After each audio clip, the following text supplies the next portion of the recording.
அமித்ஷா தொடர்ந்து கூட்டணி ஆட்சி அப்படின்னு சொல்றதும் திரு ரவீந்திரன் அவர்கள் சொல்றது இது வந்து சீட் ஷேரிங்கான அதிகமான இடங்களை இந்த முறை கேட்கணும் அப்படிங்கிறதுக்கான அந்த பார்கெனிங் கெப்பாசிட்டி இன்க்ரீஸ் பண்றதுக்கான ஒரு திட்டமாக தான் அவர் அதை பார்க்கிறாரு.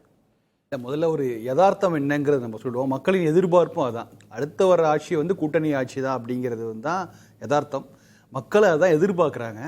என்ன ரீசன் சொன்னால், நீங்கள் வந்து ஏதாவது கூட்டணினா ஒரு தேசிய கட்சி இடம்பெறுகிற ஒரு அரசு இருந்ததுன்னா ஒரு அமைதி, ஒரு பீஸ்ஃபுல்லான ஒரு ஸ்டேட் இருக்கும் அப்படின்னு எதிர்பார்க்குறாங்க. மக்கள் கூட்டணி ஆட்சியை விரும்புறாங்க.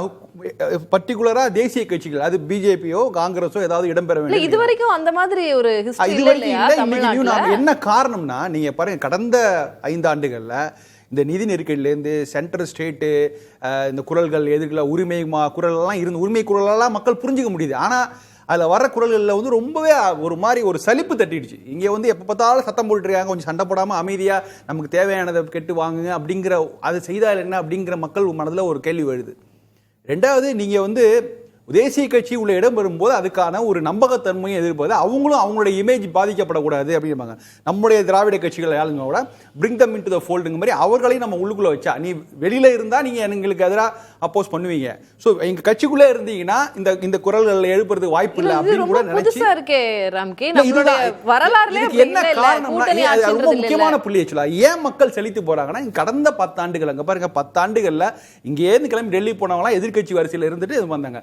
2014 முன்னாடியும் சரி, அதுக்கு முன்னாடி பாருங்க, நம்ம ஊர் எம்பிக்கள் அமைச்சர்களானவ ஒரு சின்ன அதிமுக திமுக மட்டும் இல்ல, மற்ற கட்சிகள் பாமக மதிமுக போன்ற கட்சிகள் கூட அங்க அமைச்சர்கள் இடம் பெற்றார்கள். சோ அப்படிப்பட்ட நிலைமை இருந்தது. அவ்வளோ அமைச்சர்ஸ், மினிஸ்டர், சென்ட்ரல் மினிஸ்டர்ஸ் நம்ம ஊர்ல உங்க கூட்டணிப்படியே வரும். அந்த ஒரு மாற்றத்தை எதிர்பார்க்கறாங்க, கூட்டணி எதிர்பார்க்கறாங்க, கூட்டணி ஆட்சி எதிர்பார்க்கறாங்க. என்ன ஸ்ட்ராட்டஜி, என்ன அமித்ஷாவோட ஸ்ட்ராட்டஜி என்ன, அவர் என்ன சொல்ல விரும்புறாரு? இல்ல, இது வந்து இது மக்களோட. ஆனா வந்து பாஜக என்ன நினைக்குதுன்னா, அவங்க கூட்டணி விரும்புறாங்க. தேசிய அளவில் அவங்களுக்கு வந்து தமிழ்நாட்டிலும் என்டிஏ கூட்டணி நடக்குது அப்படின்னு ஒரு லேபிள் வேணும், அவங்க அதை விரும்புறாங்க. ஆனா அதுக்கான செயல்படுகிற அணுகுமுறை தான் ரொம்ப ஃபோர்ஸ்ஃபுல்லா. நீங்க வந்து கூட்டணி இடம்பெறுவீங்களா, எஸ் இல்ல நோ, அப்படி எஸ் ஆர் நோ, இந்த மாதிரி கேள்விகள் உண்மையில் நிஜமாகவே களத்தில் அதிருப்தியை ஏற்படுத்துகின்றன. நீங்க கூட்டணி ஃபார்ம் பண்ணிட்டீங்க, அதிமுக பாஜக கூட்டணி வந்துச்சு, சரி, அதுலயே வந்து நீங்க சொல்றத நான் புரிஞ்சுக்கிறேன். இப்போ ஹிந்தி பெல்ட்ல அப்ளை ஆகிறதெல்லாம் இங்க தமிழ்நாட்டுக்கு அப்ளை ஆகுமா? இல்ல, அப்படி சொல்ல முடியாது. நீங்க தமிழ்நாடு வந்து கொஞ்சம் ஒரு வித்தியாசமான பகுதி அப்படிங்கறதுனாலதான் அமித்ஷாவே இங்க இறங்கி வந்து ஒரு நாள் முழுக்க உட்கார்ந்து அது கூட்டணி அறிவிக்கிறார். வேற எந்த ஸ்டேட்லயும் அவர் செய்தது இல்ல. அது ஒரு ஸ்பெஷல் ஸ்டேட், இங்க ஒரு அரசியல் சூழல் வித்தியாசமா இருக்குன்னு புரிஞ்சுக்கிறார். ஆனா அதே நேரத்தில் நீங்க வந்து டிக்ளேர் பண்ணிடுறீங்க, என்டிஏ கூட்டணி தலைவர் எடப்பாடி பழனிசாமி முடிவெடுப்பார் அப்படின்னு சொல்லிடுறீங்க. சொன்ன பிறகு அதற்கான அந்த என்டிஏ தமிழ்நாட்டில் ஸ்ட்ரென்தன் பண்ணதுக்கான வேலைகளை பாஜக செய்யுது. ரவீந்திரன் சார் சொன்ன மாதிரி பாமக உள்ள கொண்டு வரணும், தேமுதிக உள்ள கொண்டு வரணும், இதெல்லாம் அதிமுக செய்ய முடியாது, இதெல்லாம் பாஜக செய்ய முடியும். அதை செய்யறதோட நாங்க நிறுத்திக்கிறோம் அப்படிங்கிற அந்த புள்ளி, அந்த லட்சுமண ரேகை இருக்கு பாத்தீங்களா, அது வந்து பாஜக எல்லாம் தெரியும். தெரிந்திருந்தும் இத மாதிரி அப்பப்ப இந்த மாதிரி பதில்கள் சொல்லுவதனால் பெரிய சலசலப்பு ஏற்படுகிறது. நீங்க ஒரு தெரிஞ்சு ஏன் பண்றாங்க, அந்த புள்ளியை வைக்கிறதுக்கான காரணம் என்னன்னு அதுதான். இப்ப இது வந்து வேறு விதமா கூட போல. உண்மையிலே இதுக்கான பதில் தெரிஞ்சதுன்னா நேரா பனையூருக்கு பஸ் பிடிச்சு போய் அவர் தூங்கிட்டு இருக்கிறவரை தட்டி எழுப்பி நீங்க சொன்னது கரெக்ட், மறுபடியும் திமுக ஆட்சிக்கு வந்து பாஜக விரும்புதுன்னு சொல்லிட்டு வந்துருவேன். அந்த மாதிரி தான் போகுது. இல்ல, நீங்க ஒரு வார்த்தையில எல்லாத்தையுமே கூட்டணி ஒரே கூடையின் கீழ் கொண்டு வரணும்னு தான் சொல்றாங்க. நானே பேசியிருக்கேன், அதுதான் அஜெண்டா. அதை பாஜகவால் தான் செய்ய முடியும். நீங்க திமுக கூட்டணியில காங்கிரஸ் அது கூட அவங்களுக்கு பெரிய ரோல் கிடையாது. அந்த கூட்டணியை கட்டமைக்கணும்னா திமுக தான் முடியும். இங்க வந்து கூட்டணியை கட்டமைக்கணும் பாஜகவால் செய்ய முடியும். 2024 எடப்பாடி ட்ரை பண்ணாரு, முடியல. இப்போ இன்னைக்கு என்டிஏவை கட்டமைக்கணும்னா அது பாஜக தான் முடியும். அதை செய்து விட்டு பின் நகர்ந்து விடும், அப்படிதான் செய்வாங்கன்னு நினைக்கிறேன். ஆனா அப்பப்ப இது மாதிரி அமித்ஷா அவர்கள் வந்து இது மாதிரி கருத்து தெரிவிக்கிறது மூலமா அது கூட்டணி பலவீனமாக போகுது. என்ன, நீங்க உட்காந்து வெளிப்படையாக உட்காந்து ஒரு டீட்டெயிலா தமிழ்நாடு என்ன நடக்குது, நாங்க என்ன பிளான் பண்ணிருக்கோம், அடுத்த ஒரு 10 மாதத்துக்கு என்ன பிளானு, அதுக்கப்புறம் ஜெயிச்சு வந்தா என்ன பண்ணு, ஒரு டீட்டெயிலா சொல்லியிருந்தாருன்னா நம்ம வந்து ரொம்ப தீவிரமா அதை பத்தி விவாதங்களாம். அவர் சொல்றது எல்லாமே ஒன்லைன் ஸ்டேட்மெண்ட் தான். கூட்டணி இடம்பெறுவீர்களா, எஸ், உடனே இங்க அதுக்கெல்லாம் 10 விவாதங்கள் நடக்குது. அதை ஏன் செய்யணும்? அப்ப செய்யும் போது அதோட அவருக்கு தெரியுது இங்க பிரச்சனை. இந்த கிளாரிட்டி அமித்ஷா கொடுக்கலனாலும் அதிமுக தரப்புல இருந்து அவங்க கொடுக்கணும்ல. இவங்க ஒரு குரல்ல பேசுறாங்க, இவங்க ஒரு குரல்ல பேசுறாங்க. கூட்டணிக்குள்ளேயாவது அந்த அண்டர்ஸ்டாண்டிங் இருக்கணும்ல. இல்ல, அதிமுக தரப்ப நான் புரிஞ்சுக்க முடியும். என்ன அவங்கள செய்ய முடியும்? அவங்கள கூட்டு வந்து நீங்க தான் மாப்பிள்ள, நீங்க தான் என்டிஏக்கு தலைவர் சொல்லிட்டாங்க. ஒரு பெரிய ரெகக்னிஷன் வேற எங்கேயுமே செய்யல, சொல்லிட்டாங்க. அது சொல்லிவிட்டு அவர் சொல்வதுதான் இறுதி வார்த்தை அப்படி சொல்லி வெயிட் பண்ணிருக்க வேண்டிய அந்த ப்ரொஃபஷனலிசம் பாஜக இல்ல.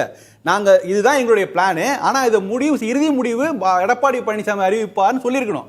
இப்ப இப்படி சொல்லாம முரண்பாடான ஒரு பதில் வரும்போது அதிமுக தலைமை என்ன சொல்லும்? இன்னைக்கு அவர் எடப்பாடியா சொல்ல இல்ல நாங்க தனித்து கூட்டணி தான் போவோம், தனியாக தான் ஆட்சி அமைப்போம் அப்படின்னு அவரு எப்படி எடுத்துக்கிறாருன்னா, எங்களுடைய சொந்த செல்வாக்கு இருக்கு, எங்களால் தனிப்பட்ட அளவில் கடந்த காலங்களில் எங்களால் தனித்து ஆட்சி அமைத்தது போல நாங்க செய்ய முடியும் ஒரு ஓவர் கான்பிடன்ஸ் சொல்ல. அது ஓவர் கான்பிடன்ட் தான், நான் திரும்பவும் சொல்ல ஓவர் கான்பிடன்ட் தான். ஸோ ஆனாலும் வேறு வழி இல்லை, இதை எப்படி எதிர்கொள்வது? இதுக்கான பதிலடி இப்படி தான் செய்கிறார். ஆனால் யதார்த்தம் என்பது அடுத்து வரப்போகிற ஆட்சிங்கிறது கூட்டணி ஆட்சியாக தான் இருக்க போகிறது. அதை வெளிப்படையாக நாங்கள் வந்தால் இவ்வளோ இருப்போம், ரவீந்திர சார் சொன்ன மாதிரி சீட் பேரங்களுக்காக கூட இருக்கலாம். ஆனா அது பாஜக எந்த அளவுக்கு இப்போ அடுத்து வரப்போறது கூட்டணி ஆட்சியாக தான் இருக்க போகிறது அப்படின்னு அமித்ஷா சொல்றாரு. சரி, எடப்பாடி பழனிசாமி அப்படி சொன்னா அவருடைய அவங்களுடைய வலிமை குறைஞ்சிட்டு தான் பார்க்க மாட்டாங்களா? கூட்டணி ஆட்சி அப்படின்னு சொல்லிட்டா வலிமை குறைஞ்சிட்டு தான் பார்க்க மாட்டாங்க. எடப்பாடி பழனிசாமி அவர்களுக்கு தேர்தல பிரச்சனை வரும்ல அவருக்கு? இல்ல, நிச்சயமா வரும். ஆனா 2 ரோல் இருக்கு. ஒன்னு, அவர் அதிமுக பொதுச் செயலாளராக அவர் சொல்றாரு, ரொம்ப கான்பிடண்டா என்னுடைய கட்சி தனித்தே ஆட்சி வரும்னு சொல்றாரு. ஆனா அதே சமயத்தில் அவர் என்டிஏவோட தலைவராகவும் இருக்கிறார். என்டிஏ தலைவராக இருக்கும் போது அவர் எங்களுடன் சேர்ந்த கூட்டணி கட்சிகளுக்கு நாங்கள் இடமளிப்போம் சொல்லும் போது மற்ற கட்சிகள் பாமக திமுக ஒரு பெரிய நம்பிக்கை கிடைக்கும். அது நான் ஒப்புக்கொள்கிறேன், சரியான விஷயம் தான், சரியான ஸ்ட்ராட்டஜி தான். ஆனா சொல்ல வேண்டிய இடத்துல எடப்பாடி தான் இருக்கிற, அமித்ஷா இல்ல. நீங்க டெல்லியில பவர்ஃபுல்லா இருக்கலாம், ஆனா தமிழ்நாட்டுடைய நிலைமை சூழலுங்கிறது வேறு. இங்க என்டிஏ சம்பந்தமான விஷயங்களை எடப்பாடி அவர்கள் தான் அறிவிக்கணும். திரு ரவீந்திரன், இப்போ அந்த ஹோல்டுன்றது முடிவெடுக்கிறது இல்ல அந்த டெசிஷன்ஸ் சொல்றதுன்றது அமித்ஷாவா இருக்கக்கூடாது, எடப்பாடி பழனிசாமியா இருக்கணும். அப்பதான் இங்க இந்த ஸ்டேட் பாலிடிக்ஸ்க்கு அது ஒர்க் அவுட் ஆகும் அப்படின்றது ஒண்ணு இருக்குல்ல. ராம்கி சொல்றது கரெக்ட் தான். மியூச்சுவல் மிஸ்ட்ரஸ்ட் பாஜகவுக்கும் அதிமுக இடையில வந்துட்டு ஒரு வேளையில அதிமுகவுக்கும் பாஜகவுக்கும் 2024 அந்த அலையன்ஸ் தொடர்ந்து இருந்ததுன்னா அது கண்டினியூயிங் ப்ராசஸ் ஆட்டு அங்க லீடர் எடப்பாடி தாங்கிறதுல வித்தவுட் சேயிங் இயல்பாட்டே அது போயிருக்கும்.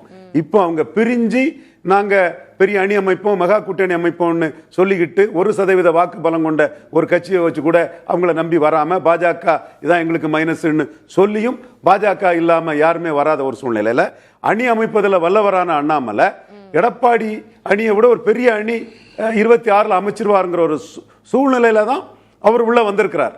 அப்ப இந்த இடத்துக்குள்ள ஒரு பரஸ்பர நம்பிக்கையின்மை பாஜகவுக்கும் அதிமுகவுக்கும் இருக்குது.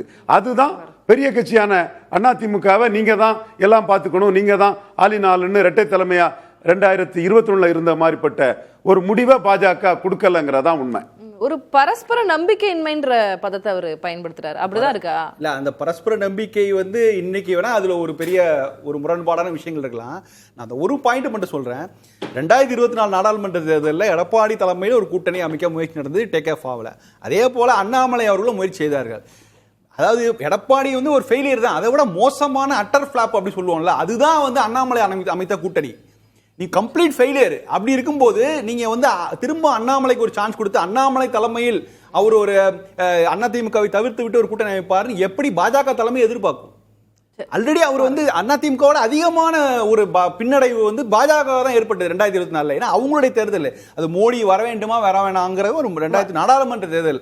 அதுல நீங்க பல கட்சிகளுக்கு விட்டு கொடுத்து நீங்க எப்படியாவது ஒரு சீட்டாவது தமிழ்நாட்டிலிருந்து மோடிக்கு பெற்றுத்தர வேண்டும் என்று நினைத்து செய்திருந்தால் அப்ப அண்ணாமலை சக்சஸ்ஃபுல்லா ஒரு கூட்டணியை கட்டமைச்சுதான் சொல்லலாம். ரொம்ப சுருக்கமா சொல்றேன். ராம்கி சொன்ன நிலைமை தான் எம்ஜிஆருக்கு பிறகு மாஸ் லீடர் அண்ணாமலை தாங்கிறத இன்றைய பாஜக மாநில தலைவர் நயனா நாகேந்திரன் சொன்ன போதும் தம்பி வா தலைமை ஏற்கவான்னு முன்னாள் மாநில தலைவர் டாக்டர் தமிழிசை சொன்ன போதும் இருந்தது. 20% வாக்க மோடி எதிர்ப்பு வாக்கு பாஜக எதிர்ப்பு வாக்க எடப்பாடி உள்ள கொண்டு வரும்போதுதான் அந்த நிலைமை மாறுது. அந்த நிலைமை மாறதுக்கு காரணம் அண்ணாமலையும் அவர் 2024 அமைத்த அணியும் தான் காரணம்.